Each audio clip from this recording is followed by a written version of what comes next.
Ryan Oelke, how you doing, buddy? Doing pretty good, Corey. Great to see you. Been a It while. it's been way too long. We haven't done one of these in months. Things just Months. kept kind of coming up for us. We got slammed by holidays and then, you Just know, life. life. So let's see here. Our topic for the day. It's funny because we originally had this idea to do last month, but we ended up postponing our show. We were originally scheduled to do a show on Valentine's Day. hmm And then we said, you know what? I think we kind of want to spend a little time with our significant others. So Yeah. we decided to push it back to this month. So today we're going to be talking about inhabiting the integral heart. Hmm. And Great. Ryan, I don't know about you, but this has been a topic that's been really generating a lot of heat for me lately. Just as I continue to have conversations with folks, mostly online, and I notice just how much of a poverty of heart there seems to be just in the system right now, particularly in our online interactions and communications. You know, it's we often in shows like this talk about sort of the grandeur of the integral mind, how sophisticated the integral mind is, how integrative it is, how much clarity it can bring to us, and how much it helps us to make more sense of the world that we find ourselves in. And I feel like not quite enough attention is being paid to developing the integral heart. Yeah. And my sense is when you have an imbalance, when you have a really sort of, developed integral mind and you're sort of lacking that integral heart. Well, it reminds me of that old cliche. What was that cliche? Science without religion is lame. Religion Oh, without yeah. science is blind. I mean, that kind of Yeah. feels Something like sort of like the relationship between heart and mind to me. Yeah. And I'm hoping that is something that we can address today. Yeah.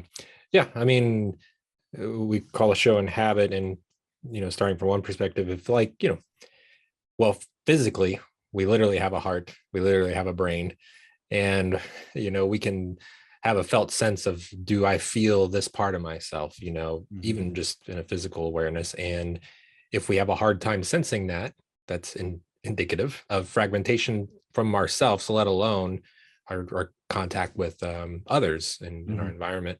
But then also, if we sense into different qualities that aren't just physical and where we tend to experience them, whether we say just in general feelings, heart, thoughts, mind, or chakra systems and things like that, we can sense of like, hey, is there fragmentation or not? So I sometimes even like to start in a very simple way of like, even just for yourself, for a moment, like if this is already part of who you are, then why not include it? It's only at a cost to yourself from that perspective. Yet when we inhabit the heart, we know it's not just about ourselves, it's about our relationships and being a part of the world. Yeah. No, that's sort of the fascinating thing about this topic is the more I feel into it, the more clear it becomes to me that the heart is sort of this intersection point between so many of our sort of conflicting realities, and when it comes to talking about the heart integrally, there's any number of ways that we can sort of frame it. We can talk about the heart developmentally as sort of a stage or a chakra, for example. Yeah. We can talk about heart typologically, right? There are heart types, there are head types, there are body types, for example. That's from the Enneagram system, but I know there's a lot of other typological systems that sort of, frame it in a similar way. We can talk about heart across all four quadrants. We can talk about our intent in the upper left, our behaviors in the upper right, our connections and communities and relationships in the lower left, and our overall engagement and our sense of drive and purpose in the lower right. And then, I think another fascinating way to look at this is to look at heart from the perspective of the path of opening up, which is a frame that Ken Wilber uses when he is inviting us to basically invoke as many of our multiple lines of intelligence as possible. So when we're talking about heart, we can talk about how the cognitive line influences our experience of heart. We can talk about, you can only love what you can see, for example. And if things are cognitively going over your head, that's a heart connection you can't have with sort of those facets of reality. We can talk about the heart in terms of the interpersonal line, right? Which I think is probably where most people go to, that and the emotional line, right, when they think about heart. We can also talk about the heart in terms of the intrapersonal line, which is where our sense of self-love, for example, comes from. And of course, our sense of self-love is going to be impacted by our defenses line. We have all sorts of defenses and armaments that are oftentimes designed to protect us from the excesses of other people's hearts, as an example. We can talk about heart in terms of morality and ethics, right? And actually sort of trying to carry the heart out into the world and to enact what's right and what is just. And of course, we can talk about heart in terms of the spiritual line. You know, and funny enough, spirituality, the spiritual intelligence, often uses things like love as sort of the ultimate answer to all of our ultimate questions. So all of these, I think, sort of impact, you know, how we want to have conversations like these. Oh, and we can also talk about the heart in terms of states of consciousness or even bodies. We have the gross heart, as you were talking about. We're walking around with these, you know, pumps in our chest. We can talk about the subtle heart, and we can talk about the causal heart. And actually, I've got a couple really, really great clips with my dear friend Rollie Stanich, which I'll play a little bit later in the show, where he talks about sort of all three of those hearts. So, man, what an organ. No, it's really great. Yeah, thanks for, it's an interesting word because it's so immediate, and I mean, most of everybody uses it in some way or form or fashion, like it's a natural part of our vocabulary, and to overly define it and limit it would, I don't know, seem to be missing the point. So it's helpful to say, like, here's all of these things that it could be referring to within ourselves and in the world. And also, I always like to, I've given this disclaimer many times, but it's kind of like to help get everybody into the room on this. And that's that the mind is part of who we are. And so this is not one of those things of like, get out of your head and get in your heart. No, stay. Why would you want to get out of a part of yourself just to get into another part of yourself? It's actually possible to be present in your mind and heart. So just to kind of disarm that's just not what we're saying here. So this is like, we focus a lot on mind in the integral community. That gets spoken about a lot, just implicitly, if not explicitly. And so here we're just saying, let's spend some time focused with heart. And the mind can be heartful as well, you know, so that's great. But no need to fragment it or turn, you know, parts of ourselves into enemies. No, that's really well said. And you know, not only I think is that an invitation not to sort of create these internal struggles and conflicts, right, to turn ourselves into an enemy, but also to turn each other into that's what happens next, right? That's right. Because, you know, and forgive me if I sound like a 14-year-old like emo right now, but the phrase that keeps popping up in my head is, you know, the internet is a playground for the mind and a prison for the heart. And that sounds very emo. I mean, I could no, but it's really interesting. I mean, like, depending on the communities, like I think well, at least there's different, I know, little integral pockets, right, where people have conversations, but some of them are very mind heavy, and then in which case the heart gets really lost in there. Other parts of the internet, not talking about integral, it's all over the place. It's like some people are coming really from mind, some people are coming from more reactive hearts and not so much mind awareness or perspective.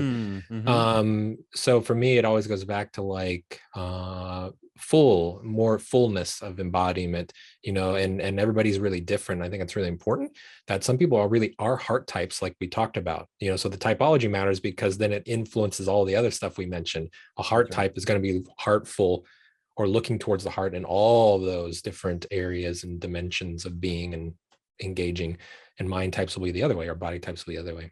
So Enneagram gives us a nice little system to look at. So some people listen to this very much might be a heart type, and this may just be a show of like, finally my home, you know, and then other people might be very heavily mind and might be like, maybe very interested. This is not what I normally do, or go like, ugh, come on, let's not deal with this. So, you know, paying attention to where we're all predisposed, but like in Inhabit, we haven't had this episode, which is kind of surprising. It's like, I think we bring a heartfulness a lot into different discussions we have, but we haven't had one focused completely on heart. Yeah, no, it's totally true. And, I see that as one of the interesting things about Integral is that, oftentimes we don't necessarily treat these things as like their own separate channel, like spirituality, for example. I mean, it's one thing, most of us have a spiritual practice. We have a sort of a set of spiritual translations that we apply to the world and so forth. But with Integral, I think, again, the invitation here is to allow that spirit to permeate and radiate through everything, all of our conversations, right? There's no real separation between, our spiritual sort of practice over here. We don't keep that apart from everything else. It's all an expression of spirit. It's all spirit at play. It's all heart at play, in that same sense. And I think that's particularly important for us to remember, again, when we are interacting with each other, particularly when we're interacting with each other in very sort of verbal only, text only spaces like Facebook and Twitter and etc. It's different when we are face to face, like we are here today on Zoom, right? There's you can feel more of that heart transmission between two subjects. It's not as easy to make each other into purely objects only. The way we tend to do when we're online. And, it just keeps on impressing on me that like 98% of online interactions would never happen if these people were face to face. Right. Probably everybody's seen that meme, or not a meme, it's a short little video, but people make it about this meme of two dogs on either side of that fence. And they're like, and then the fence moves and they're just like, okay, and they chill out.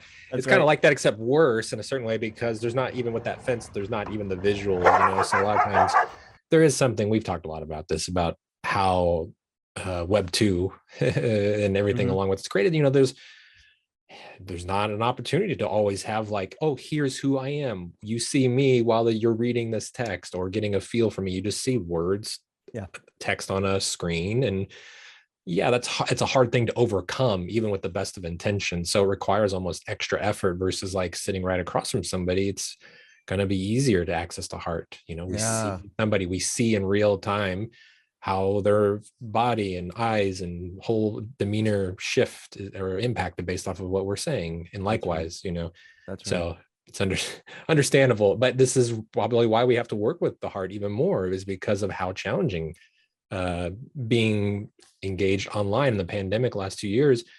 That's just been a necessity. Even though now it feels like, in at least United States here, we're coming out into a new time period in the pandemic. A lot of mandates have dropped and we're just out and getting back out in the world, but still we're fully engaged. It's like we're part of online. We're on Zoom still, we're on Twitter and Facebook, so it's not going anywhere. That's right. And if anything, more is coming, like with VR and things like this. And then we have lots of still the meta crises and new crises, with the war in Ukraine, so it's bringing up a lot more around the heart and how we're engaging. And regardless of any specifics around anything, we don't have to say specifics. And even though I know there's been a lot been discussed, for example, about the war, we just know that like it brings up a lot of heart stuff. That's right. Regardless. So it's like, well, okay, what are we doing with that? That's right. Yeah, and it's particularly challenging when, as you're sort of alluding to, Web 2.0, the sorts of connectivity that Web 2.0 created is more like a lower right quadrant connectivity. We created 100% a system of objects, right? And that's how we tend to treat each other, as objects. So we objectify each other's views and each other's values, and we draw conclusions about sort of the how much we value each other based on these objectifications of each other's interiors. And I think what we're waiting for is that new technological paradigm, right, that actually puts us more in proximity to each other in the lower left. So it becomes a system of subjects, not just a system of objects. And I think that if and when that occurs, we're going to find it a little bit easier to drop some of these sort of that makes sense, the political fetishizations that we make, yeah, and the identities and the yeah, overemphasis on identity, which is really, you know, as it occurs on places like Facebook, it really is like, I'm going to turn all of my subjects into objects and I'm just going to present them for the world to see. And yeah. then you kind of begin to convince yourself that you are those objects. You know what I Yeah, it mean? becomes a very spiraling out kind of process. But it seems like if in those new formats or web, you know, what's emerging as being called Web3, which is still it's bubbling up big time right now. And I know it's still taking a form, and I'm a rookie at understanding it all, but like all those forms will emerge out of our own heartfulness. So if we're all tired of feeling a lack of heart within ourselves and others when we're engaging online, then there'll be more motivation to seek new forms externally, you know, in Web3 that will be infused with heartfulness. So it's like, how do we cultivate the heartfulness within ourselves and with each other wherever we can, and even taking up the challenge to do that online. So it's like, yeah, everything is an object. I almost visualize it as a conveyor belt.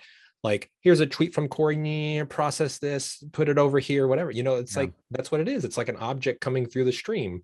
It's not a real-time engagement like this, you know, and so it's really hard. So like, I have to try to inhabit the heart and still experience myself as a subject and Right. realize that whoever produced this digital object is a subject. Right. And this is really hard. We see this a lot of treating it that way, you know, in the current version of cancel culture and like pluralism, everything is an object that Yes. kind of just maintains itself. Right. You know, so in so many different ways, it's like, yeah, how do we integrate that? And it seems to be pointing back to the subjectivity, which is very tender. You know, when I feel Sure. into it for myself, it's like there's more tenderness there, Yeah. less rigidity, for better and worse. There's vulnerability, right? So it's Right. like, it doesn't, mind can produce all kinds of craziness as much as it does wisdom. The heart can produce all kinds of beautiful things as well as really unhelpful reactivity, but the quality that permeates it is tenderness. That's beautifully said. And ideally, that tenderness is sort of a natural emanation of Mm. a truly integral mind, right? I mean, we can talk about this either structurally or we can talk about it in terms of Yep. states. But, you know, for example, in the big mind Buddhist practice, Mhm. big mind and big heart are seen as sort of the two chambers of the living universe in a certain way. Yeah. And big mind is, you know, obviously about accessing this kind of primordial, timeless witness consciousness that can really hold and behold everything, Yep. right? Everything just kind of slides across the sheen of big mind. But the natural sort of radiation coming out of big mind, the Yes. natural eminence of big mind is a big Yes. heart, which There I you go. think Yeah. forms both sides of Ken Wilber's equation. Hurts more, bothers you less. That's big Yeah. heart, big mind right there. And we can take this, beautifully said, Corey. Yeah. And we can take it further and realize non-duality in the sense of like those two are never separate. That's Now right. it's really interesting in a Buddhist approach. In a lot of ways, you know, there'll be an emphasis on mind, although that's not always true with like some Tibetan Buddhist deity, you know, like Avalokiteshvara. But you know, Mm-hmm. so we can feel like mind is over here and heart is over here, but in the end it's like we have this practice we adapted in Buddhist Geeks and Social Meditation from Ram Dass. There's a guided meditation from Ram Dass that then somebody put some nice music on, and it's really lovely. But it's on loving awareness, and he's and gives this guided meditation on loving awareness. And the phrase that he uses is, "I am loving awareness.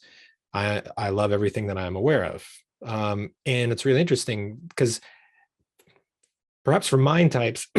We'll look at I'm an Enneagram 4, so I don't Same. know, it's a heart type, but obviously I spend a lot of time in mind, so maybe it's a little bit of both. But look at the love, it's like, oh, this is something we cultivate. It's not something inherent where we can talk about the nature of mind not being created, not being destroyed, not having a beginning, not having an end, unchanging, unwavering, and we can rest as that.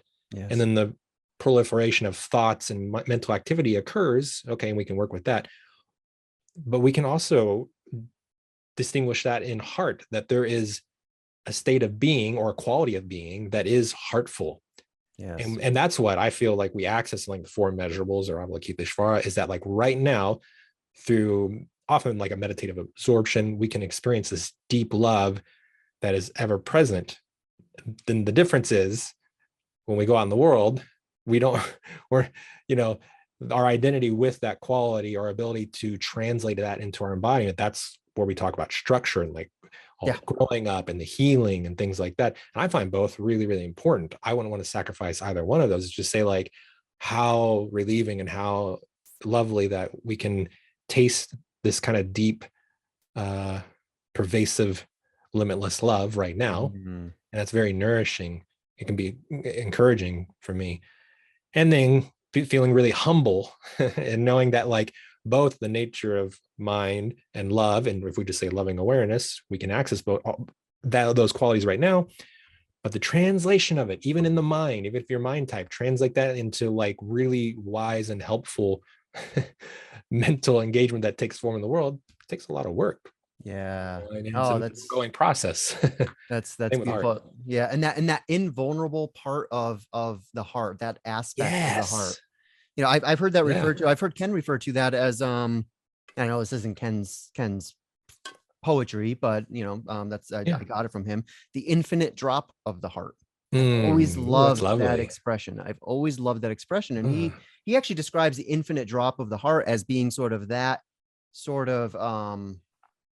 depository of wisdom and compassion that is actually what incarnates from lifetime to lifetime. If that is sort of a metaphysic that appeals to you as an audience member, that's how Ken often frames it. It's not that Corey is reincarnating, it's that the accumulated wisdom and the compassion is sort of stored in this infinite drop of the heart. And that infinite drop is what sort of cycles through manifestation again and again. And I've always great phrase. Yeah, that's great. That's wonderful. And I think the other piece that you're talking about too is the difference between sort of an absolute heart and then sort of the relative heart, because the relative heart is always just sort of by necessity going to have to make compromises and is going to have to value some things more than others. And, sometimes the most hurtful expression, for example, is to, curtail evil when you see it. And oftentimes curtailing evil means bringing violence into the world. So now we're talking about violence as an expression of the heart, and that starts to feel sort of contradictory. But I think that the more we can presence ourselves with this, sort of this very, very thin line that is being drawn between the absolute and the relative, because of course the absolute is the relative and the relative is the absolute, right, from a certain way of looking at it. Nonetheless, I think that we have to figure out how that universal timeless heart finds its expression in the world. And that's where mind comes in.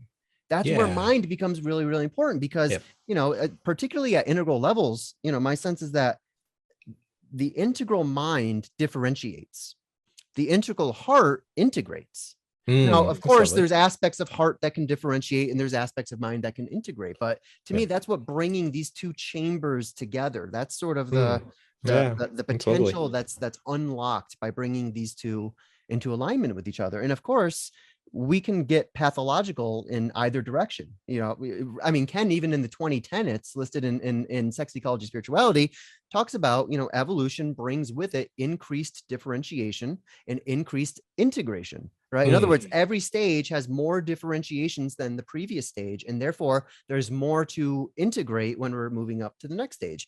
Now, Ken mentions either one of those can go pathological. And as and what that looks like in terms of the human holon at an integral stage is that we can get lost in differentiation, which I think is sort of a common pathology that we see in the internet world, or sort of the online tip of the integral movement either, right? Which can be sort of it can get loud, it can get sort of raucous. People really like to, disagree with each other, for example. That's all a product of the differentiating mind. But I think what often gets left behind is that sort of next beat of bringing heart to pull this together. And I think, for me, in my experience as a heart type myself, that's what I try to lead with. I try to genuinely, and I don't always get it right, right? Yeah. But I try to genuinely lead with a sort of a curiosity and a humility that simply says, you know what, I probably disagree with your conclusions here, but I want to inhabit your perspective so that I can glean whatever wisdom it is that you have to share with me right now, even if like politically or ethically or morally, I couldn't disagree with your conclusions more than I do, but I still want to step into it. I still want to find sort of that seed, that partial truth that is, for whatever reason, sitting in my own blind spot, so I can pull that in. And that feels like an exercise of heart to me, using mind as sort of a tool and a technology to get at that partial truth, and then to sort of pull it in. Yeah, this is great. Yeah, I like how you said this, mind's differentiating. Is that how you said it? Yeah, mind's differentiate and then heart integrate. And I think what's interesting here, so like, again, in the end, these qualities, we won't even want to say qualities, dimensions, aspects of ourselves, et cetera, are simultaneous. Okay, so they're not compartments and things we interact with selectively, but in formal practice we can have focus, right? And it's like to feel into that, like how does these two kinds of practices, like if I want to work with mind and if I want to work with heart, how do they feel different? What's the flavor, if you want to say that? How's the flavor different? Well, mind has some of that, like a sharpening a lot of times. I mean, like a refinement, a discernment. We talk about discerning wisdom, right? Which means differentiation in certain ways. Pinpointing, things like that. And now we can identify with ultimate of like the vast nature of mind. But then if we talk about working with it more specifically, all these kinds of things come up, right? Yeah. Concentration, attention. Blah, blah, blah. But what about heart? What will we say? And if I try and have my heart now, it's not about that. It's not as a separate practice. It's not about discernment. It is about an integration, an inclusion, a touching, a relating. Like, I want to feel you. I want to, or if I feel a block to my heart, I want to let this block dissolve. Yes. And of course, if we're scared, if we have some trauma or anything around that, we can have defense mechanisms that say, no, don't do that. And we might have to listen to that because you can't push past that. Or for mind types, we say, no, but I gotta stay within this discernment. But like right now, doors are closed right here in my formal practice. I just want to feel that, right? So there is some sense of feeling directly relating to what's going on, and that can inform wisdom, right? That can inform mind. Like, what am I feeling? How is this? What's manifesting in this relationship? So I don't know. I just didn't put that as a question. How do these two kinds of practices differ? And if we don't say they differ, well, maybe it's because we want to say we're resting in that kind of non-dual quality there, or it might just be like lack of actual discernment. So we can apply mind to that and say, no, let ourselves go into the practice deeply, and then within it speak from that, or at least afterwards kind of describe it, and that can be really indicative of where we're at with these two, mind and heart. That's beautiful. That's beautiful. And I think it is important to consciously, this is another sort of thing that I've repeated a lot, that, we need to consciously inhabit a type of embodied heart-based mindfulness on the internet that we unconsciously do when we are face to face. And that's the challenge. That's a challenge, is that we have to almost turn our online interactions into an ongoing micro practice of exercising heart in real time. And there's, I think, a few interesting ways that we can do that. One of my favorite things, for example, is I'll just open up like my Twitter feed, for example, and I won't read the messages. I'll just go face by face down the stream, and I'll do a short little Tonglen practice for each of those people. Some people I know, I can recognize, some people I don't know, and I'll probably never talk to, but there's something about that seems to help tenderize me. Yeah, Corey, this thing is very important. You're giving a real time example for me of what I was just describing. You do that, you choose it. So how does that feel different? You're not sitting there processing the information in that. It's just it's a relational thing, Tonglen.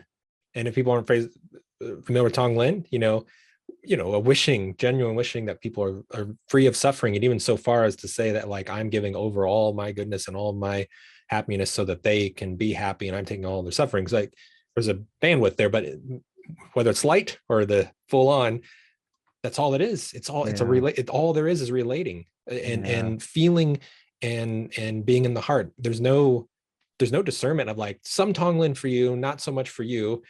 Right. You know, like, no, it's just like everybody Tonglen. Yeah. And again, it's a formal practice, you know, I'm going to probably, I imagine, influences how you then later engage, because you're doing it with 100%. People that you actually have interactions with. Yeah. But that's really a good example, I think, of like how that feels different than mind practices. Well, it's funny because what it does for me, sort of the tactile sort of response that I get from doing it, or the sensation that I feel, is it takes that little sort of blank rectangle that I type my words into. Yeah. It warms it up. Like usually that feels like a very cold and disconnected little window. But if I do the Tonglen practice, it's like I'm turning on the radiator in that little rectangle. And then whatever I put into that rectangle is going to itself be a little bit warmer, maybe hopefully a little bit more respectful of whoever it is I happen to be talking to. And yeah, so that helps me, especially when I'm feeling particularly activated by something. Like, okay, someone just said something that like just instantly went under my skin. I can feel my shadow responses kind of gearing up. I can feel almost this kind of wrathful energy bubbling up, like from, you know, the bile in my belly and kind of like, you know, up my spine. And that's when I have to sort of catch myself and like, okay, let's take a few breaths. Let's actually breathe for this person who, for whatever reason, just pissed me off. Maybe they are an idiot. Maybe I'm an idiot.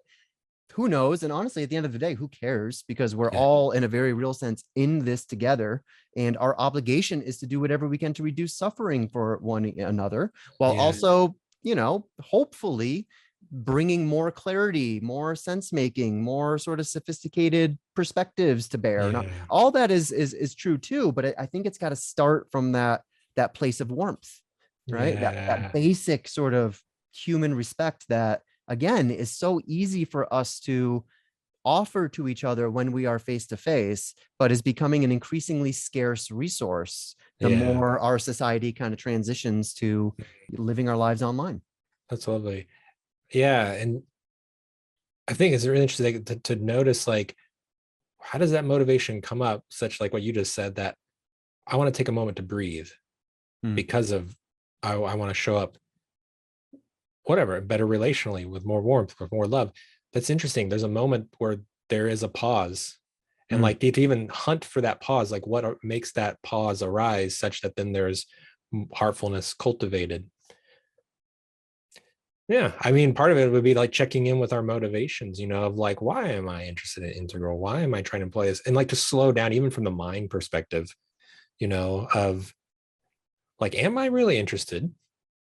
Or was it just superficial for a moment? And that's okay too, because I think like starting wherever we're at, a lot of times with heart, it's again tender, and oftentimes starts much more simply than I think we want. Like it's not as big fireworks. We talk about mind, we're like, yeah, let's go big mind, you know.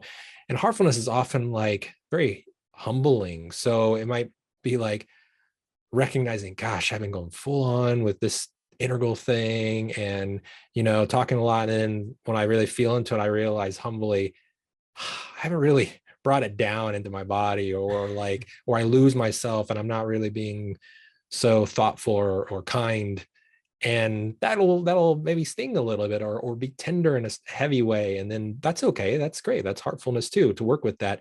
And then to say, okay, now how can I stay in touch with this and speak from that place, you know? Even, and who cares? I often like to just suggest to people to simple heartfulness is like, hey, if there was a little kid who was needing some help, having a hard time, how would you reply? What would you do? And usually unless there's a lot of big trauma with that, which could be, you know, they can't access that.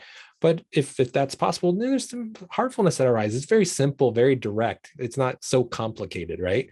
Just like hug, say how you doing, you know, something like that. It's not profound, like we're not doing deity practice, whatever, but we can access that. So, or if it's with a pet, you know, if we have pets, anything that I remember actually like that was given as an instruction with Avalokiteshvara. Lama Lena talked about that, like with in simple ways. Like, we think we're going to go to like something otherworldly, but it's like heartfulness isn't about that, Yeah.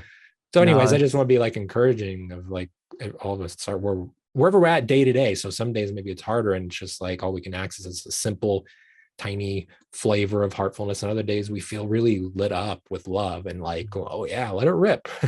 right. But No, not every day it feels like that. no, it's gorgeous. And, to me, again, it keeps bringing me back to the equation, the heart math of that very, very simple, but very, very profound phrase, which I have been spending decades trying to feel into and to inhabit the best I can. And I feel like I'm getting incrementally better and better at doing it. But again, it's the ultimate expression of heart-based anti-fragility. Hurts more, bothers you less. Both of those are true, and either side of that equation can be sort of your trigger response, your dead man switch, right? To sort of self-reflect. And so I use the example of like, sometimes I'll read something or someone will say something that really gets under my skin. I'll feel activated, and the thought that sort of automatically bubbles up is like, I want this to bother me less.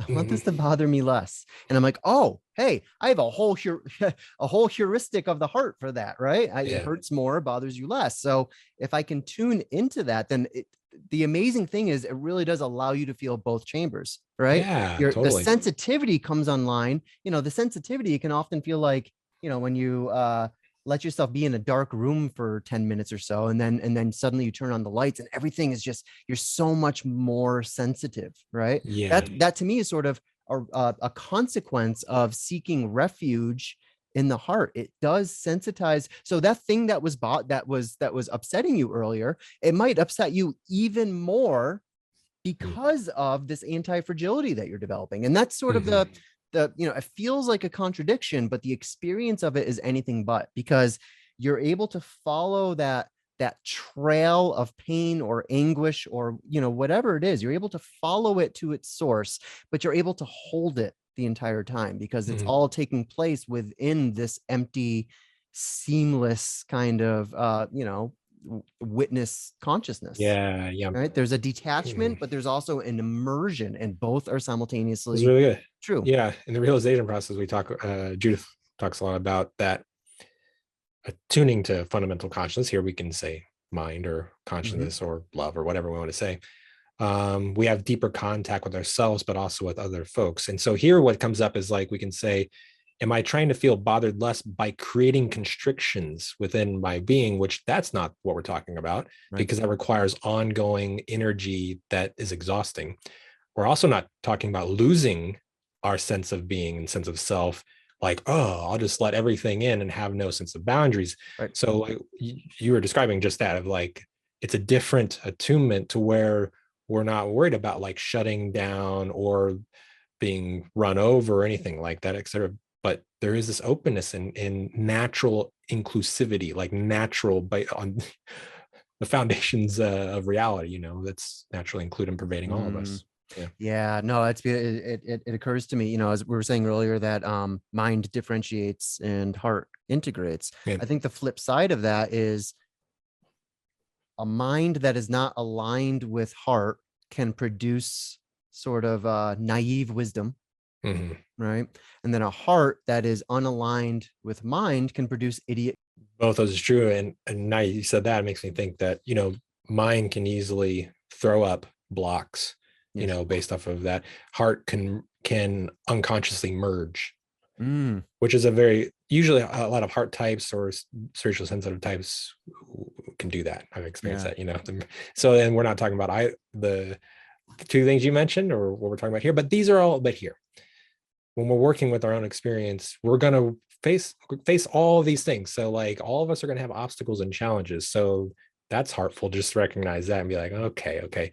So here we're laying out like, hey, what's some of the positive of all of this stuff? And then what are the potential obstacles, to it? And that's what we work with in practice. That's right. I also wanted to say something that came up, and I know you're going to play Rollie's videos, but just in general, like the distinction a lot of times what happens in Buddhism is like a formal practice. You sit down, you do something, and it can be really infused with heartfulness, like compassion practice, avalokiteshvara, and everything about, the imagery is about compassion, all the eyes, all the arms reaching out to suffering, and it's all about that. But then there's like a whole different kinds of path of heartfulness that is like the most full on to me. And that's like, it's not outside of life. It's not even formal practice. It's like full on in relational, like that's where it happens, and I kind of made, when we sit down and work with mind, we don't have so much of a problem like saying like, oh man, look how crazy my mind is. Look at all the thoughts. Like all the problems of mind doesn't stop us from working with it, right? But like with heartfulness shows up the most in relationship. I mean, we're relational beings, but I got to cultivate that over here, and not in the world.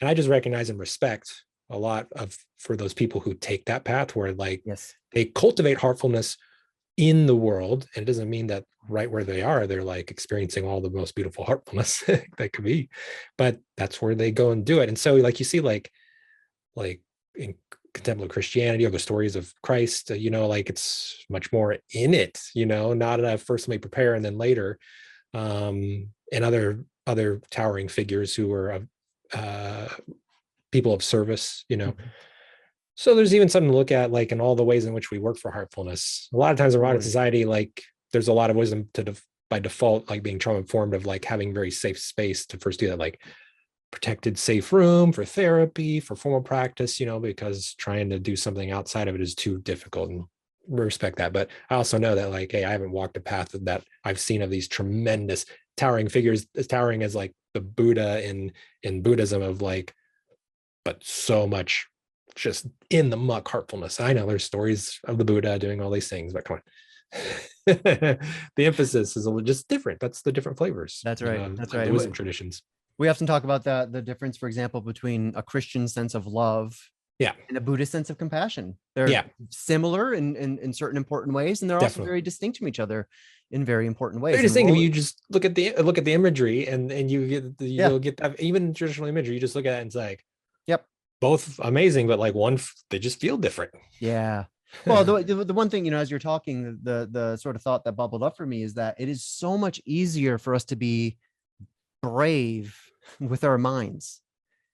Right. See, that's what I mean. Compared to being brave with our hearts. I mean, we can look at the Ukraine thing that's happening right now. Everyone I know has a virtually fully formed perspective and an opinion on what's going on with Ukraine, who's to blame, who, what I mean? And yet I continue to ask myself, how many of us have done the uncomfortable work of actually letting this into our hearts? It's one thing to like come up with like your views and like your perspectives on what's going on and all that, but how much of this suffering have you allowed yourself to actually inhabit? That's the difference. Bring in. That's the difference. Most of us have a sort of a threshold beyond which it's very, very difficult to go past. And that's what we work with. That's the boundaries 100%. To the open heart. That's what we work with. But that's the distinction. Yeah. And I can say like I have in a few of my training groups right now, a few Russians in there who not living there, but I can tell you like what they were feeling, and like me coming up, like to think like the response is like, let me give some sort of mind response. It just was like, no, this doesn't make sense at all. It's just like, no, whatever way I can be with the suffering, and try to feel it, and also feel confused and be like, I have no idea what to say about this. How the hell should I know? And that's difficult, but I can feel the love and the, compassion, at least a little, but that's big distinction. Yeah. Well, just a quick example, this past week, we released 4 episodes of Daily Evolver talking about Ukraine. Right. Jeff and I had one of those conversations, and it's almost easy to well, here's what I think about it. Here's sort of the stages as I see, here's how it plays out in the quadrants. And, that conversation is so much easier to have than the one that Nomali did. Nomali right in the middle. So Jeff, there's 3 sort of mind, 3 very mental conversations about it, where we're sort of like, here's, what we think about it. Here's how we scaffold it intellectually. And then there's Nomali doing a Tonglen practice right in the middle of this presentation and extending loving awareness to, well, Vladimir Putin, for example. Right. That is uncomfortable. And that is the entire freaking point. You know, as Ken says, you know, one of the things that really prompted his own non-dual awakening was when one of his teachers said, you know, non-duality includes things like the hole in the ozone layer. It includes things like children's hospitals getting bombed. It includes all of that has to be included. Otherwise, how non-dual is your heart, right? Otherwise, you're creating a duality. If it's like, oh, I have a non-dual relationship with everything except for those things because those things are terrible and we want to get rid of terrible things. Well, no, there's an always already acceptance, but the second beat of that acceptance is everything is perfect exactly as it is. And that's why I need to put more effort into making things better. And again, that is not a contradiction. Yeah. And for me, like letting go into what a non-dual teaching or practice will point at is like that deeply letting go that everything is arising out of the same reality. And there's nothing excluded automatically out of that reality. There's not a will or choice or anything like that. Everything is arising out of it. Now, sometimes that'll be said as everything is arising. There's nothing outside of a mind. I've been reading Longchenpa and that translation there, nothing's outside of awakened mind. So there's that sense of like radicality, you know, of resting that as this, which can be talked about as spaciousness, everything is arising in that. So there's just no way to actually throw something outside of this reality that we're all part of. And then resting as that recognition. And so then that's just pointing, but it's just like, okay, resting as that vastness, everything's included. And then if that drops in, there's heartfulness to me. Then it's like, oh, well, if everything's included in this beyond choice, okay. Yeah. Well, then how to love that or that, you know, situation, that person, what's needed. But I think something like Putin, or for me, the example was Trump a lot of times. But the thing is like that kind of love there is like, may he be truly happy. And what that would mean is that the suffering that arises within that person or is caused would diminish, because that's the happiness I'm wishing for. I'm not wishing for some relative happiness or like, you know, a happiness of a diluted happiness, you know. So that's different, you know, but like that can be a real difficult practice of that distinguishing, you know, of absolute kind of love versus like, hey, do I want to be best friends with Putin? You know, no, I don't personally want that. But to be like, may he be liberated from suffering. May we all be liberated from delusion and suffering. That would be good, because we're all part of the same reality. Yep. Well, as Ken says, you know, if you see Hitler on the street, the most wise and compassionate thing you could possibly do is put a bullet in his head. I mean, sit with that contradiction, right?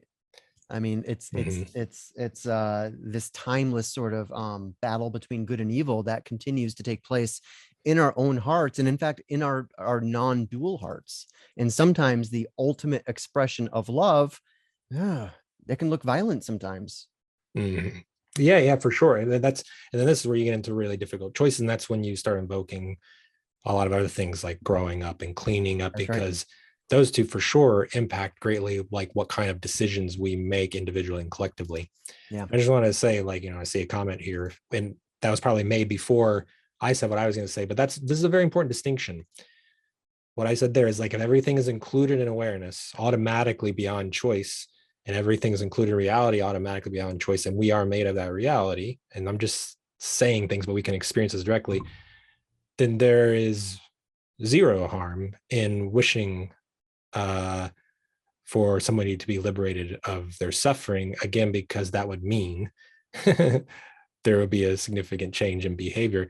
Now, people would say, well, does that actually do anything for me sitting here wishing somebody who's deluded and causing harm? Does that do anything to outwardly? I don't know. People will have different kind of opinions about that, rational takes and non-ordinary takes, things like that. But it definitely changes the breadth and depth and space in which I can bring to then the relative decisions. Like, there's something important about the more that I can not lose contact with that vastness it makes, I think, our responses wiser and better. So in the relative world, so someone's here like, oh, why send loving awareness to Putin and better to, alleviate present material suffering? Like, yeah, for sure. Okay, we can make decisions about that. Now, if I were a person who was right immediately there, it's like, would I be spending my time, hold on, I'm going to be meditating here for a little bit? Like, no, that wouldn't be the appropriate response. It'd be like, that's silly. It's like, no, there needs to be action taken. But that's another thing that we feel in the heartfulness is like, what can each of us actually do in any moment relative to any of the myriad of situations, the meta crises? And sometimes the answer is not much, and that can hurt too. But what do we do if we don't recognize the not much? Then that causes fragmentation and kind of dilutes our energy. And the humbling fact that, well, sometimes maybe the only thing we can do is love the people around us and do something kind to a stranger, or whatever. But yeah, so again, we're talking about the difference between like this absolute ultimate heart and accessing that, which is unchanging, ever present. And then like, what are we choosing to do in the world? Right. And this, like you said earlier, idiot compassion would be like, let's all spend time meditating versus like trying to send aid, or to suffering people or refugees and things like that. That's a confusion of these two. But the other way is to like consider them totally separate, which then turns into spiritual bypassing. That's right. Or cuts us off from the source of being, ground of being. Well, it creates a shadow in the heart, right? And that shadow of the heart is where things like hatred start to get generated. And I think it's important to, again, a cliche, but the reason why it's cliche is it's because it's timelessly true. The opposite of love is not hate, it's fear. Right. And I think that comes in, we're able to sort of push hate out of our hearts by extending and expanding our hearts. Now, again, that doesn't mean, as you're saying, Ryan, that doesn't mean that we just sort of like fall into total acceptance of everything. It's like, oh, well, people have to die eventually. And, there's nothing to be done here. But the idea is to drive hate from your heart so that you can find more skillful actions, right? That are going to actually reduce the most amount of suffering for the most amount of people. Yeah, you said it. Yeah, like, and so if we go to Buddhism and like the kind of like engine of actions, attachment, aversion, and indifference, which can then take different flavors. Like aversion could be fear or anger. But if we say for a minute, hey, can I access and rest for a moment in being that isn't driven continually by these three? Okay, now our first response, if we're not actually in that, would be like, oh, well, that means I'm going to check out. Because that's how normally we're engaged. And that's a normal thing, actually. Like in relative life, we're going to like certain food and not like certain food. Like the goal of spiritual practice isn't to be like, I eat all kinds of foods and I don't have my personal taste. No. But we might think that. We might think, oh, we're going to accept everything and we're not going to do anything about the situations. But no, I would just invite it as an inquiry of saying like, okay, when I rest without being driven, those things might arise. But when I'm not being as driven by those, what is needed? How do I respond? And it might be very surprising that we're still present. We're still responsive. We don't just disappear. That's right. And if we do disappear, that's another action that we're maintaining. It's like, that's another way we close down. But now we also talk about all these things ideally, and again, it goes back to practice that like, yeah, that's shit's going to happen. We're going to be closed down. We're going to have good days where we feel open hearted and other days we don't. But all the things we're talking about here can just, I feel, point us to what needs our attention and what needs work, and then how, especially with the heart, does it translate into the world? Yes. And yeah. So Edward asks another question, which I feel like is actually a nice segue into the video I want to show. So he asks, does Mr. Rogers, does his phrase "look for the helpers" apply to the Ukraine situation? I think absolutely. I think when Mr. Rogers, I think that was in response to 9/11, when 9/11 happened, or maybe it was a school shooting. I don't know. Jesus, there's just so many traumas to choose from. But one of these things happened, and that was what Fred Rogers, who I consider a 20th century, a very real 20th century saint. Or you talk about heartfulness. Yeah, I mean that man brought it. That man brought it. I mean, and in fact, before I get too far into it, I invite people. There's a video on YouTube that is absolutely heart melting. Yeah. And it's a video of Fred Rogers talking to Congress Yeah, about funding. I think it was funding PBS, right? Yeah. And he's talking to a conservative senator or representative, I can't remember who it was, who was very sort of, anti-funding. I mean, their decision was not to fund PBS. And Mr. Rogers just gives this speech, I mean, it's something you do not see in the political sphere today. It's at amazing. All. It's amazing. And you actually watch this senator's, his entire disposition changes. You see his heart melt. I mean, it's like the Grinch who stole Christmas or something. You know what I mean? You see this transition with him because of Fred Rogers' transmission. I'm glad you brought that up. Pure heart. Know that there's something deep inside that helps us become what we can. For a girl can be someday a lady, and a boy can be someday a man. I think it's wonderful. I think it's wonderful. Looks like you just earned the $20 million.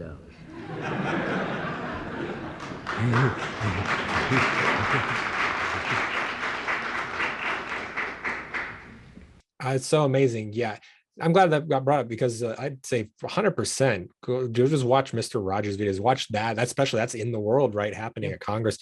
He is just radiating heartfulness, and that flavor in that moment too, especially in politics. It's like sitting there doing double take. What? A person was influenced by another person's heartfulness and had the fluidity to change their mind. It was just like, what the hell is happening? What am I supposed to do with my cynicism now? Yeah. I got nowhere to put my cynicism. Magical. No, it was really magical. And Mr. Rogers was part of that. There was this sort of this surge of I don't know, I'll just call it purity that happened in the 70s and the 80s. And I include Mr. Rogers with like Jim Henson, Bob Ross, all of these people who actually taught me how to sort of reclaim my own heart, how to be a good person, not just how to be a good person, but why you would want to be a good person in the first place.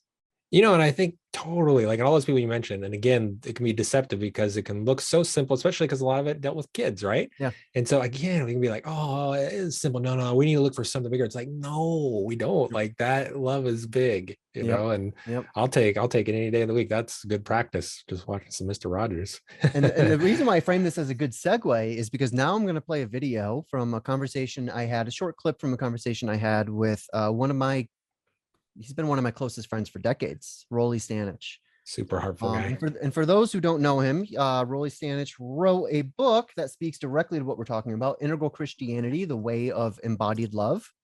Absolutely fantastic, beautifully written book. Rollie really poured himself into this book. So I encourage people to check it out. But for me, the Rollie has played sort of that role, that Mr. Rogers role in my own life. He's always been sort of an angel on my shoulder. And I think sometimes I've been a devil on his, which I actually quite enjoy. But yeah, Rollie is one of the most beautiful and beautifully realized people that I have the pleasure of knowing. And I want to play this short clip with him where we're talking about what it means to inhabit the integral heart from his point of view. What does it mean to inhabit an integral heart? Well, great question. And, the first thing I would say is those are all important words. Inhabit, integral heart. And I love the Inhabit series. I always come back to this scene from Dead Poets Society way back, but these guys are getting together in this cave in the honor of their prof and reading poetry to each other and just kind of having fun and giggling and all that. And finally, the one guy says, hey guys, are we just playing around here or what? So we can easily do that with any spirituality. We can easily do that with integral, so inhabit is like, dude, I'm here. I'm embodied. These are words to live by, but they're not just words, they're words to live by. So I've got to live by them. I've got to put everything on the line for this. So I love the whole Inhabit series, and you guys are inhabiting everything, and that's life, because we blink and we're gone. So so how can we do what it's one of my most profound moments with Ken. Just a little backstory, but I got in trouble. I used to say man, if you kill Ken, you have some real karma on you, So we were stressed out about some website thing, and I was feeling really down. And he says, you know what, come to the loft tomorrow, and we'll figure this thing out. So I came to the loft, and in about 5 minutes, he brought me from kind of being in some pieces to complete non-dual realization, pointing out, and I was right there, and he saw it, and he said to me, fill this place with you. It's amazing. That was his injunction once he saw the state I was in. But frankly, this is how we're going to fill this place with us. It's the only way. It's by our embodiedness. And so when I wrote my book last year, it's the way of embodied love. It's always the way of love to me. But what does that mean?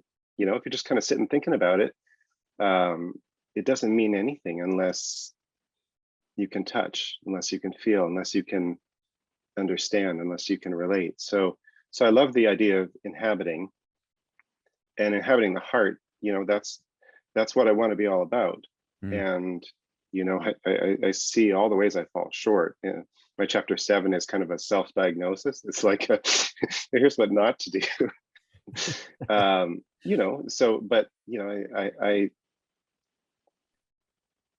I had to write what I wrote because I hadn't yet. I pressed send 14 years after Ken invited me to the same email. I replied 14 years later, and so that was my way of being embodied. Right. is to take the little that I know of the heart and to put it on paper.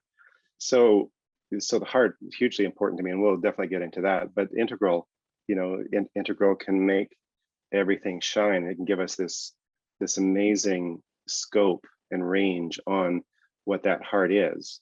And certainly what I found is in the framing for what I've written is that heart means different things. We have a gross and a subtle and a causal heart, and they're each very distinct and each hugely important. But it's the integral that would let us know that we have heart going this way, and we actually have heart going this way too, top to bottom. And so what we're called to be is left to right and top to bottom heart, and the heart is what's at the very center of all that. So and again, we'll get into this a little bit more, but the heart is absolutely central in every way, and that's what I've come to know and longing to embody. And in fact, my contention is that the path of love, the path of embodied love, is like in the Gospel of Thomas, realize the kingdom of heaven within. The kingdom is within, and the kingdom is without. But once we realize the kingdom within, then we may notice that the kingdom without doesn't seem to be the kingdom. It's a mess. I mean, this very day, a maternity ward yesterday was bombed. So it doesn't feel like the kingdom without. But love is what crosses the gap.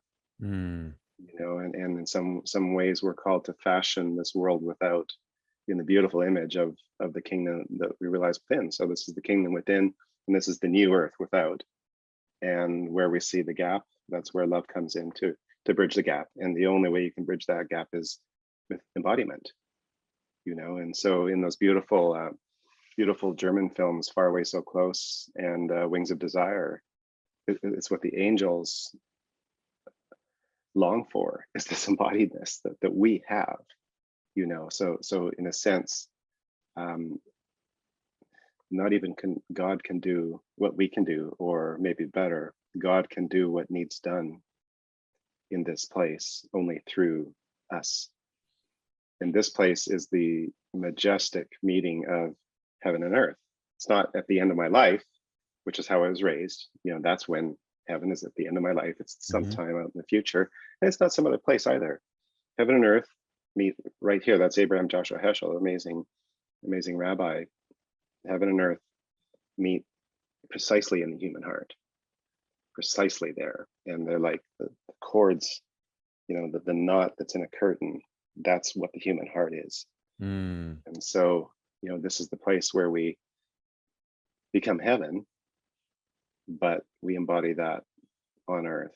And we can very easily be disembodied, and that's a spiritual temptation.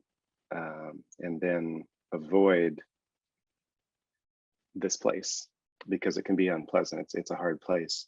But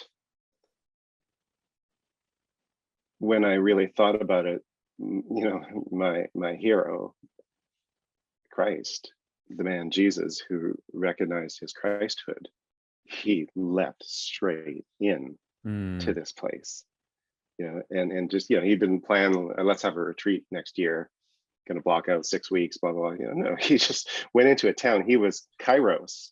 He went into a town and everything unfolded, so he went right into the heart of suffering. That for me is a proof of his non-duality. He just went straight to the heart of suffering and was love in the presence of that suffering. And so if we're to follow in his footsteps, follow me, that means launching ourselves into the heart of suffering, launching ourselves into this embodied life, and filling this place with us, with the love that we've come to know. So yeah, embody or inhabit an integral heart, all three terms, super important. You need them all. And I love the Inhabit series because that's what we're doing here. That's why we came for this century, if we're lucky, that's why we came. And it's about realizing the heart and then embodying that realization best you can. Gorgeous. I love that, man. I've got another clip from him Yeah. that I'll also play at the end of the show, just to kind of close this out. And that's a really great clip too, because he's actually speaking to some of the differences we were talking about just a minute ago, Ryan, between compassion, for example, in the Buddhist tradition, and love in the Christian tradition. And this is why I actually love taking sort of a multi-lineage look at this, because we know that the anatomy of spirituality is such that, we have these mystics who start a tradition and they all have sort of the same spiritual anatomy, just like we all have the same number of bones in our body. We all have the same access to the different kinds of states of consciousness, for example, and similar forms of awakening, but those forms of awakening look very different from one cultural context to another, based on the histories of the region and etc. So certain things get emphasized, other things get de-emphasized. And then at the end of the day, it makes it look like, oh, these traditions are all sort of contradicting each other. And, how can we talk about an integrated sort of, view of religion when everyone is kind of pulling apart in all these different ways? And I think whenever I hear folks like Rollie talk, it's like everything you're saying reminds me of everything I love about esoteric Buddhism, for example. It's just different words for the same phenomena, for the same realities, for the same states of consciousness. It just has a sort of different twist to it. And I think that offering that sort of different view, that different framing, helps unlock something for me within my own heart. I'm able to sort of grok this a little bit, I'm able to receive the transmission a little bit better. Yeah, I think he embodies everything he was talking about and transmits that, what we've been trying to point to, of what's this qualitatively. It's a bit different to practice in a really heartful way and to be in the heart. And I you just look at the story of Jesus and the imagery of Jesus, and what do you say, went right into the heart of suffering. I can't remember the phrase he used, but go right into the heart of suffering. It's that's very tangible and very specific. That just, it's okay, how do I feel about that? If you hear that kind of practice and that way of being, it's ooh, how many of us are ready and willing to do that? Sometimes we have that, day to day. There could be moments where I'm going to leap into this suffering right here, but as that, to make that your path. No, and that's always been one of the things that I've really admired about, particularly the really embodied and awakened Christian mystics and teachers, is exactly that. It's that willingness not to sort of hold suffering at an arm's length, I'm going to witness suffering. There's something about the Christian framing of love where it's just no hesitation, jump in. That is your purpose. That's a big deal. Splash in there as fully as you possibly can and deal with that suffering hands on. Exactly, you put it well. And to me, so I've come from a lot Sogjin, and in Sogjin there's pointing out instructions. So it's go right from the beginning to the nature of mind, right? Point it out. similar. It's like heartfulness, like no hesitation, go right into the heart of suffering. It's like, ooh, you know, and we may find that we're not able to stay there, but then that's, again, it's like the path. Right. You know, I think he said in there was really good. It captured, I think, even better something we were trying to talk about, but said God can do what needs to be done in the world through us. Which, if we're using this God, I used to write poetry using God, even though I come from Buddhism and don't have a Christian background, but like the ultimate, you know, absolute doing what needs to be done through us. So it integrates. It's that's non-dual, you know, and so that God is that recognition of everything is included automatically. So like that kind of loving awareness is one thing, but then what needs to be done through us specifically in the world, we have to be engaged and responsive. So he put, I loved how he put that very simply and directly. Yeah, he's very eloquent when he talks about these things. And for me, you know, that the other, you know, benefit of the Christian tradition, which is how I grew up. I grew up in sort of a you know, going to Sunday school with my grandma and the Protestant tradition. So a lot of this stuff was, you know, this was my own kind of mythological background. And I got, you know, as a lot of people do, I got kind of burnt out on that. And, you know, and I often sort of frame this trajectory that we take, where we start off with an exoteric form of a religion or a spiritual path. And we can, you know, the exoteric stuff isn't very appealing to us. It's all the dogmas and the rituals and the belief systems and so forth. And then we get turned on to something exotic. Like for me in college, I started getting turned on to Buddhism, which led me into the esoteric. Right. Okay. Now I'm starting to see sort of this tradition from the inside out. I'm starting to see the universality of these teachings, which then allows me to come back home to the tradition of my youth, in this case, Christianity, informed by sort of all the other, you know, explorations I've done into other lineages. So that path from exoteric to exotic to esoteric to sort of a coming home, that's been a palpable one for me. And one of the things that you know, folks like Rollie, folks like Father Thomas Keating, folks like Paul Smith, one of the things that they have, one of the gifts that I feel like they've brought to my life is I feel like they've given me, it's funny to say it in these terms, but almost permission to invoke God in second person again. No, I know. Right. Which is huge. And I remember, you know, a powerful experience I had was at one of we actually had a Heart of Christ consciousness event several years ago. And when Paul Smith was talking, he invited us all to, you know, sort of put down for a moment our cynicism, our skepticism, and allow ourselves the vulnerability to simply ask for help, to just ask for help, right? Like, Jesus, can you help me, please? Or even God, can you help me, please? And when we had this event, this was when I was like really dealing with a lot of trauma from my daughter's medical scare. You know, so she had a liver transplant. That was one of the most tenderizing places I've ever been, and I felt alone with it. You know, I mean, I had a whole community of people supporting me, and yet I felt alone and I felt isolated, and I felt like I don't have the strength to carry this anymore, and I need some help carrying this. So I did what Paul asked. I set down sort of my skepticism, you know, the silliness. So I did the practice, and I did it as authentically as I could. And I had an experience. That's all I can say is I had an experience. Something showed up for me. There was a presence that showed up for me that I could feel within my heart. And for the first time in a long time, I felt like the weight I was carrying was just a little bit lighter.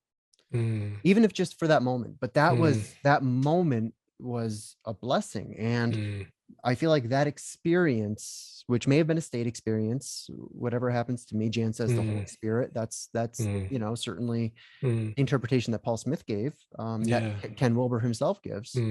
But there was something about just the sacredness of that, of being able to relate to this impersonal, a universe that feels impersonal when you are isolated in your own first person perspective, right? That's what losing the second person, I think, does to us. Not only does it affect our relationships with each other, but it affects our relationship with ourselves and with the universe. And as Rollie so eloquently points out, the heart is the intersection point between heaven and earth, or we might even say the intersection point between all four quadrants. It's where all the stages that have developed within us so far can be sort of folded together. This all takes place within the heart. And for me to be able to extend my heart and to ask what previously felt to me like an invisible friend for help suddenly made me realize how important invisible friends actually are. Yeah. And how much liberation I was able to feel in that moment just by saying, please help. There's just those words, please help. And again, I felt something. It was an authentic experience, and that beautiful has lingered with me. And I feel like one of the results of that is it's given me more permission to interact with God, with spirit, in the form of Christ or any other form, in a very sincere and authentic way. And that's been a blessing to me. That's really awesome. That's really cool. I hadn't heard that story from you. Yeah. That's really beautiful. Well, you know, it makes me think too that I think this is the reason why I gravitated towards in poetry to other language that didn't exist in Buddhism, is because there are certain words and descriptors and ways of talking about all of this that exist in something like contemplative Christianity that are just better. They're more descriptive for the experience. So for example, grace, like what a beautiful word. Yeah. That is very descriptive. That is totally, if we really look at it, is totally in line with, for example, a tradition like Buddhism. Yeah. It's just going to use different words and different ways of describing it. But the experience of spirit or grace or surrender, these kinds of things, opening up in second person, is really powerful. And that exists over there in, you know, various ways and languages, like with deity practices, things like that. But oh man, it hits so much deeper for me using words like that, spirit or grace or God. And I also find, not just my experience, but for example, we use the phases of insight as one model to describe kind of like a cyclical process stage, but also cyclical in awakening. And one of those stages is disillusionment, or it could be the dark night of the soul. And that can have a lot of forms. It can just be like a relative funk, or it could be a profoundly heart-cracking experience like what you described. And it seems almost inevitably like to make it through that phase, there has to be some sense of surrender, some sense of letting go, a giving up, but like not a falling away, but like a giving up of our own, like the recognition of the limitation of our own control, and how so much is not in our own power, and how much is given by reality itself, you know. And so like creating a second person practice with it is super turbocharged, I think, in a lot of ways. And so I find people often find themselves at some flavor of that. So to me, even better if there's a form of practice that explicitly embraces it, that I can lean into. That's cool. Yeah, totally. Well, and you know, one of the results that I've noticed is that I've added prayer to my sort of tool bag of spiritual practices that I fall back on. There's meditation in first person, there's prayer in second person, there's contemplation in third person. And being able to weave these three different approaches together has been well, for me, in my experience, it's been beautiful.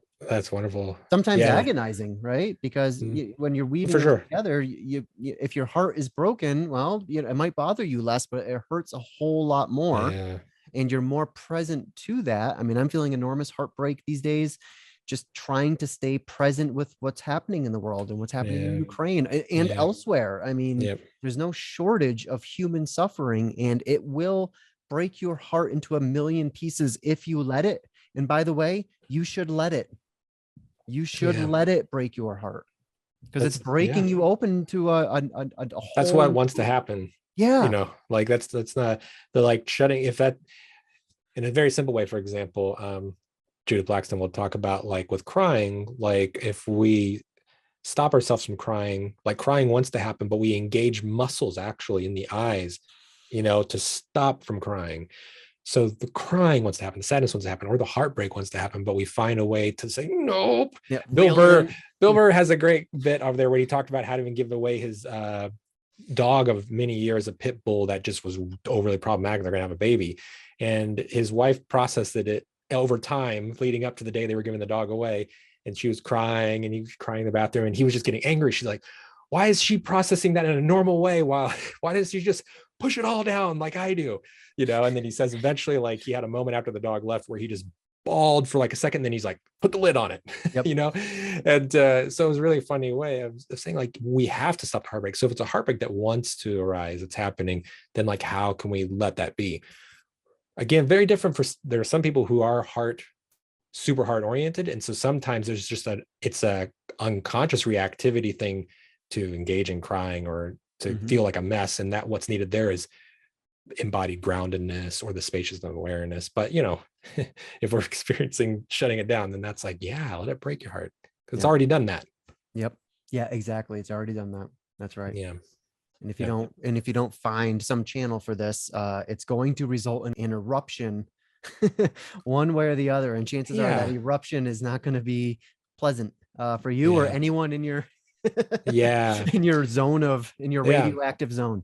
Yeah. And, you know, and I guess just to reiterate that, like a couple of things that we can do with that heartfulness as we're letting it, because that's the other thing, like we may not be ready, you know, like it can be too much, just like let it rip, you know, but there's the groundedness. So physical, you know, body, like groundedness of feeling what we're sitting on, the earth, you know, so let the earth hold the heartbreak, and the vastness of mind, the spaciousness, there's so much room for it. Like there's plenty of room for it to come up. So like for me, combining those two can help that heart, you know, the heartbreak move. That seems particularly important for people who are dealing with trauma, because oftentimes trauma is coming from a necessary coping strategy in the moment. We have to recognize it's like, I have to suppress this. Like I have no choice. If I let myself feel all of this right now, something really bad could happen, or I won't get myself out of danger or what have you. And, you know, and that was the case for us when we were dealing with the traumas I was talking about earlier. I just didn't have, I had to put one foot in front of the other. I had to find this strength and this resolve. And as a result, after sort of, you know, we were done with all that and it was like, okay, time to process that. Well, surprise, surprise, that stuff wasn't very available for me to process. It was still in there, but it was so submerged that I couldn't just reach in and pull it out. Right. Got to respect that. So it got to the point where it's like, okay, I need to find a way to let some of this pressure out when it needs to be. And I love that you're talking about the Bill Burr crying story, because for me, that was my practice for a good 6 or 7 years, is I would just notice that like little things would make me want to cry. Yeah. Right. I'd watch some stupid commercial and just, it's like a cliche, right? But I'd watch some little stupid commercial and it's like something in me would want to cry. And typically I'd be like, that's dumb. You're being sentimentally sloppy and just kind of like, was it Dumb and Dumber that they're watching in the hotel? They're watching some like commercial. That's right. Just rein it in, buddy. And I had to give myself permission. I said, no, fucking every time this happens, push. Don't pull it in. Push it out. Use this as an opportunity. You're going to get some stuff out because of this stupid commercial or TV show, whatever, or song, whatever it is. That is a little opening. And I'm going to push as much through as I possibly can. And that became sort of my PTSD practice. Like, okay, I'm going to get this out somehow. So I'm going to watch, I don't know, what dreams may come and force myself to cry, because that's going to help me metabolize some of this stuff. Yeah, absolutely. It points more back to what's this practice of heartfulness like, you know. So it's like all those things are part of it too, because that's like whether we label it trauma or not, like that's what can happen. We can have certain habitual patterns that we can't just like pull the rug out, you know, on them. And so we find ways a little bit over time of like how to work with that, how to liberate that, how to reclaim the heart, you know, and let it experience what it's experiencing. Yep. Jan says it's harder for men because of ego. I'm you know, Jan, I'm going to say it's actually harder for men, not because of ego necessarily, but because of the ways that our culture tells us to reinforce our egos as men. And I think that can be challenging. I would say everybody has an ego. So like including very heartful types who will deal with the opposite of overreactivity emotionally, need the spaciousness of awareness. So everybody has egoic activity. It shows up differently. And so, masculinity in you know, at least in the United States, you know, is, you're shown to be that. But like, for example, I remember being, when I was a really little boy, very easily cried like a lot of things, and then learned how to like, you know, up. So it gets reinforced through the systems. I was also a hypersensitive child who you know, probably had a lot of that shamed out of me, honestly. It was very efficient. Yeah, for that stuff, right? Yeah, totally. And that's another thing about the heart. It's another point of intersection between masculine and feminine. But that would be, for me, like if we're going to pick out a couple of like standard go-to reactive patterns, one would be like either shutting it down, like blocking, putting a lid on it, or it's the unconscious merging with relationships and environments where a person, so that would be more, tends to be, if we're going to say masculine and feminine, that would be a more feminine that would be version the feminine pathology. That's right. The merging with it, where a person feels lost and overwhelmed in that. And so it could be a whole different thing of being like, wait a minute, if I don't do that, I'm not connected with that person anymore. Right. But no, it's not true. It's just that you're not losing yourself and still feeling that love. But this is why we have to get into specifics. That's right. We talk sometimes about the absolute, which is just like go right for it. It's all the same manifesting through all of us, but then the specific in the world work, what Rollie was talking about, that intersection, that's where it's like, what is, it doesn't seem that everybody's just out of the gate, great, wisdom mind and our wisdom heart, we may be oriented one or the other a little bit more, but we all have work to do there. And so it's more of like, for me, it comes down to that agency and communion polarity. And we can say that masculine energy tends to, but not always, aligns with agency. Feminine energy tends to, but not always, aligns with communion. Now that there's also communal men and agentic women, and there are people who are 50-50 down the middle, but these are just sort of the tendencies. So and this is just a starting clean point. that up a little bit in case it's a starting like, point. Are you saying women are over emotional? No, that's a starting point. And actually, for the most part, for me, I don't even go there like in working with people, because all you have to do is, if we feel in right now, like, just describe your experience. Where am I at? Like, it'll show our unique constitution, the way that we organize ourselves, which there's some generalities, but it's really unique. And it's not just like this symmetrical thing, right. Like I contract here and then up in here, and then, like in these qualities. So it's just unique. So as long as we'd like say, this is meaningful to me, let me go into this, we'll find what it is we need to work with. And it doesn't matter if we map out for this kind of thing. It does not matter to me that it maps out to anything. Like, this is where only, like, if there's some maps that help me open a door into my experience, especially with healing, great. Other than that, it's like, who gives a shit? Like, honestly, like in the ground running, it's like this particular thing that doesn't matter. Yeah, beautifully said. Well, brother, we're an hour and a half into it. Yep. Should we close? Close out here. And again, I'll play, and I've got another clip from Rollie that I'm going to play at the very end. I'm so glad that he was able to find the time to record those clips with me. And, we're actually going to be seeing a lot more of Rollie. I'm pulling him back into the family after a period of differentiation. Now is our opportunity to reintegrate. So we're going to be doing more with Rollie in the weeks and months to come. So wonderful. Yeah.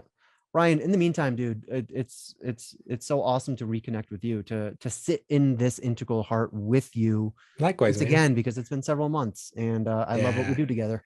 Likewise, I love it too. Love you. Love you as well, my man. All right, and great to have everyone here with us today. Back again. Thanks for being here listening. That's right. All right, let me play this last clip with Rollie, and then I'll close it out. Thank you, everyone, for joining us. What do we do with the integral heart that is oftentimes sort of lagging behind, maybe a stage or two behind our cognitive development, for example? Fantastic. Yeah, spectacular question. So our friend Diane is fond of saying the closest thing to love in Buddhism is a vague sense of warmth. And I always love that, so it can be true in Christianity too, that people get really caught up in their minds. Vervaeke talks about one of the really profound ways of knowing is participatory knowing. So you don't just kind of know about something, you don't know the creed and you can rattle it off and heaven and hell and this and that and this and that, but you actually participate with it. So even in Christianity, again, in writing my book, I talked about putting on the mind of Christ. Yes. And that's stages beautifully.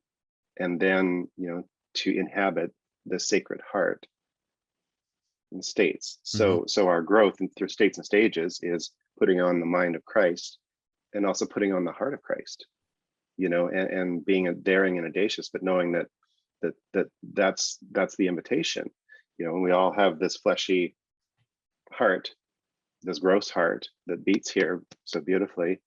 And then there's this sacred heart. When you look at these amazing icons of Christ, he's pointing to his heart, and you can see his heart, and it's in the center. He's not pointing to this heart. Right. He's pointing to this sacred heart. So that's the beautiful, subtle, and that's the middle of the chakras. It's where heaven and earth meet, that amazing sacred heart. But then there's the causal heart, which you don't hear much about.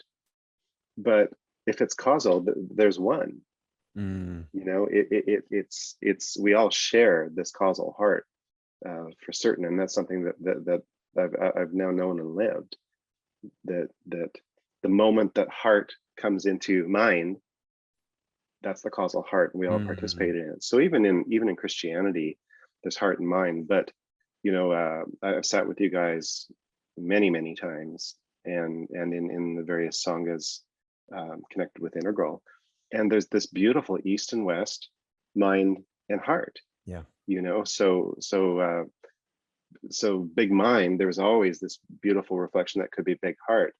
And the practice that I do quite recently, there's a difference between meditation and contemplation, and I actually do both. I meditate in the morning and I contemplate at night. I pray at night. But even the meditation, it's about the way I've come to see it is that we're embodied. So in some sense I am my body, but then from some place I have a body, and that place is mind.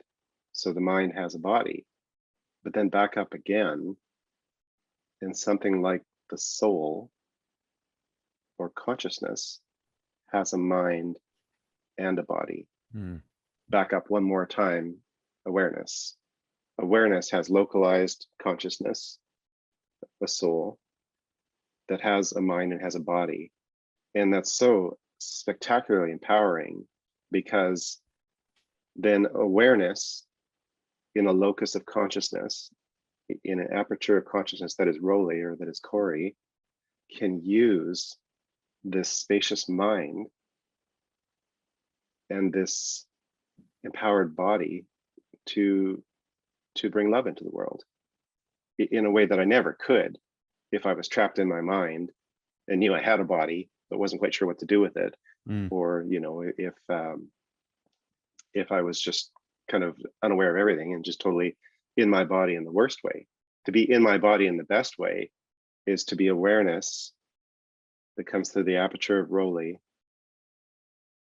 and through his mind, which is the mind of Christ, and through his body and his, in his fleshy heart, which is how he can move and bring love into the world. And how, as we talked about the other day, how spirit can pour into evolution, the forms descending unadulterated, because we're at that moment where spirit is just pouring in as evolution perfectly.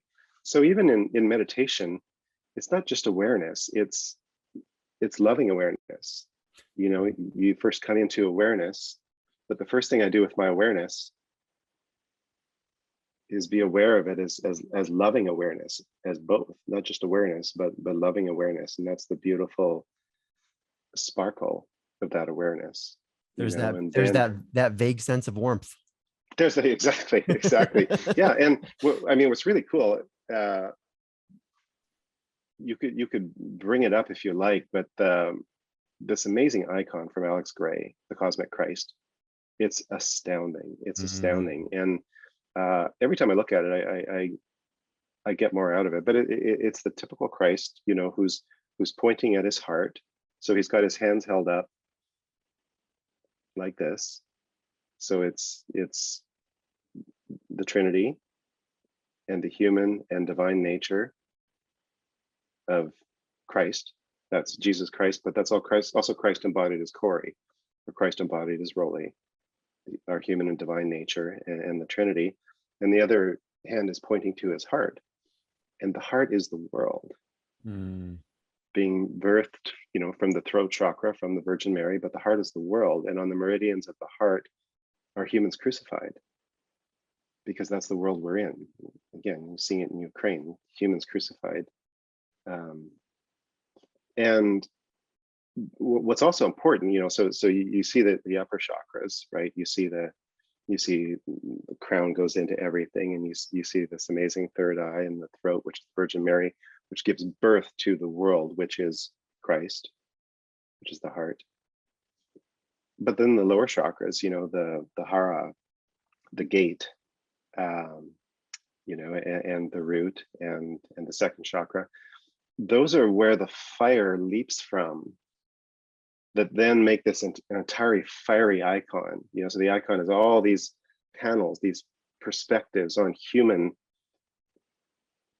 living, on reality, but they're all the panels are surrounded by flame, and the flame is coming from below. So the heart is not where I stop because I'm trying to be, divine. It's not that at all. It's the beautiful meeting place of heaven and earth, and the earth is entirely empowering for the clarity and power of this Christ. So love is kind of rising from below, and light is descending from above, and light and love meet in this amazing heart. So in the West, we get so good at differentiating that we differentiate a little too much, so subject object. Yeah. Vervaeke points it out again, the grammar of the West is the Greeks and the Bible, and then that comes into subject object, and we take it as natural that yes, I'm the subject, or I'm the object of the subject, or whatever we're thinking, but we've differentiated them so badly that we can't get them back together anymore. And now we're alienated between subject and object, and there's a kind of an infinite distance that we can never reach through, and can never touch and connect again. So in the same way that we differentiated that too far, we also differentiated heart and mind. So there just is loving awareness, and it's the loving of the awareness that motivates the awareness to pour itself out into manifestation, into Corey, into Rollie, into the Big Bang. It was the love of the loving awareness that said it's no fun having dinner alone, right? So so it's really interesting to see in the West how we've teased these things so far apart that we can't get them back together. It really is just loving awareness, and it really is subject and object are one. And then, as Ken said, when I cease being an object, I am God, and every creature can say that. So I always love the tandem that Father Thomas would say, to be a saint is a good start, but in the end, become no thing. Right. Put that together with when I cease being an object, I'm God. And now you've got FTK and Ken Wilber, and you've got heart and mind, and they're in perfect agreement, And I guess the last thing I'll say on that is, two things. One is, I always struggled and wondered at this Bodhidharma. The emperor wants to impress him because the emperor has been practicing Buddhism, and he's like, "Hey Bodhidharma, how am I doing?" And Bodhidharma's like, "Well, haven't gotten very far yet." And the emperor's kind of really sad, and the emperor says, "Well, what is there? What do you see?" And Bodhidharma says, "Vast emptiness, nothing sacred." And that was always kind of depressing for me. Bodhidharma in his death reported back, vast emptiness, nothing sacred. But then I realized that's a koan, vast emptiness, nothing sacred. And then I thought of Father Thomas, and he developed centering prayer. So that's precisely loving awareness. Just sit in loving awareness. That's centering prayer. And when our mind wanders as it does, you take a sacred word. It's not a mantra, but it just brings you back to the loving awareness. It's like love. Now I'm back to loving awareness. Now I rest there until my mind's off again, and love, and I'm back there. But then he realized some people are visual, so sacred image. I could take this amazing icon of the cosmic Christ. Now I'm back in loving awareness. And then toward the end of his life, what he started meditating on, what became his object, was the sacred nothing. So I was thinking about that, sacred nothing, sacred nothing. And Bodhidharma, vast emptiness, nothing sacred. And I realized that's a koan. And Father Thomas solved it, with the sacred nothing. So amazing to me, and sacred nothing is again spacious mind. and loving awareness. That's the sacred nothing. So yeah, the last thing I'll say is that you and I and anybody who had the honor and privilege of sitting with Ken Wilber realize that as big as the guy's mind is, his heart is too. 100%. Yeah, and that was a secret that you would get when you came to heart with Ken Wilber. So it's indispensable, the integral heart. And we've done well to cultivate that mind and the amazing model and all that. But again, it doesn't mean anything unless it's embodied and lived. And we recognize the queendom within in here, and we see that the world without as a reflection of that. And wherever there's a gap, we bring love to bridge it.